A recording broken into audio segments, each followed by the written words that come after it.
I think what was exhausting in retrospect again was that you didn't, it wasn't enough to be good. You had to be first. Yeah. You had to be first. Yeah. And I remember my mother, and again, I bring up my mother a lot because Mommy and I were very close, and she was very funny. For sure, if I'm funny at all, it's because of her. But she had this very funny way of saying incredibly, ridiculously not nice things. She said to me when I started comedy, she was like, "Tum TV pe kab aogi? When will you be on TV?" And I said, "Why?" She said, "Look at Oprah." And I was like, "What are you talking about?" And she said, "What do you mean? She's still doing something. You know, she also likes to be on." And then she said, and I say this, and I don't mean to offend anyone, but I gotta be honest. She said to me, "Wo to tumse bhi zyada saanvli hai." Oh my God. And I was like, "How can you bring that up?" And she said, "No, look, she's a billionaire. What are you doing?" And I was like, "Oh my God, this conversation." You always had to be first. You had to somehow make a mark no matter what.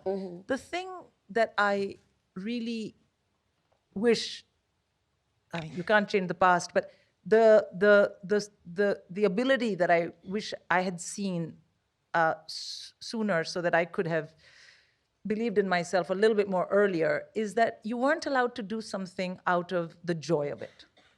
If you were doing it, it was giving you joy, then what? Which is crazy, because in the Bhagavad Gita, for example, they're saying follow your passion and you'll get where you have to go.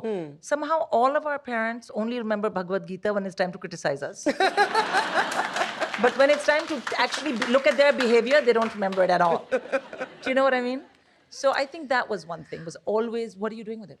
So what, you're doing a PhD, but like, are you doing it at Harvard? Like, what? It was always like that. What happened to that PhD? Arey, wo to gal gayi. I moved to public policy, told them I would do a PhD, fat lie, got the job, and then left. But because it was a big deal job and I was the only one in the public policy school at that year who'd got it, they also became happy. So I think everybody associates you with like comedy and laughs, but I don't know that it's as well known that you went through your own struggle with depression. Oh, yeah. And somewhere that struggle, interestingly, one random evening leads to a comedy club, if I'm getting this right. Yeah, sort of, with some years of gap in the middle. With like, I'm compressing it. But, yeah. And that's how, this is not like a choice. You experience it, you're battling your own demons and depression, and then you end up in, you know, being the amazing Sindhu Vee. Can you talk about that?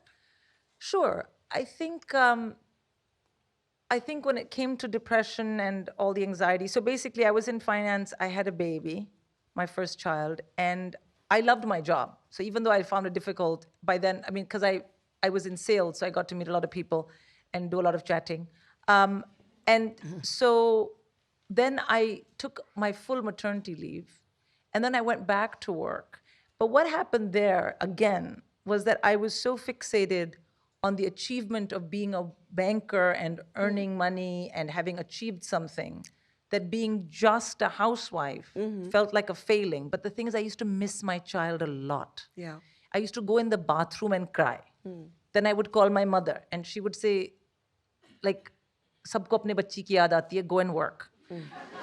So you'd be like, okay, so you would think it's about me. But I think what happened was, and I assume there are women in the audience who'll understand, when you become a mother, and you want to be with your child, and your identity gets really scrambled eggs.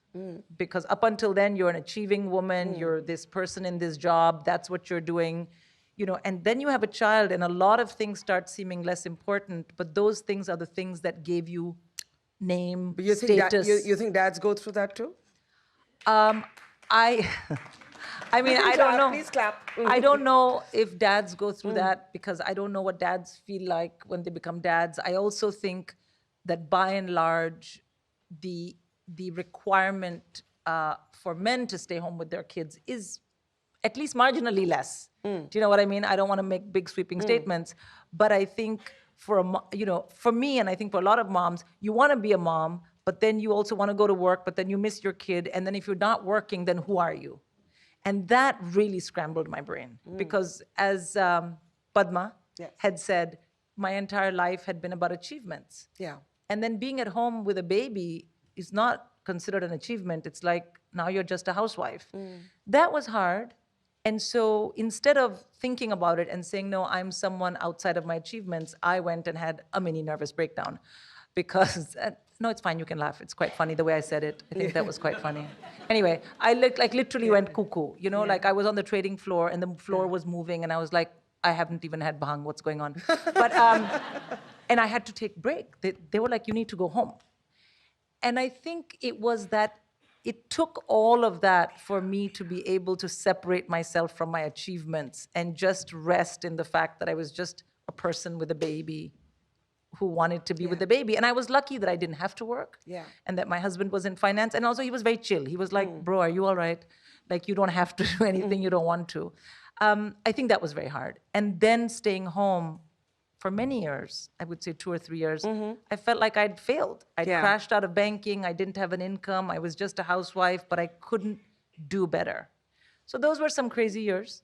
But I will say for anyone who's ever felt anxious or depressed, first of all, it happens to a lot of people, and you must ask for help. You must ask for help.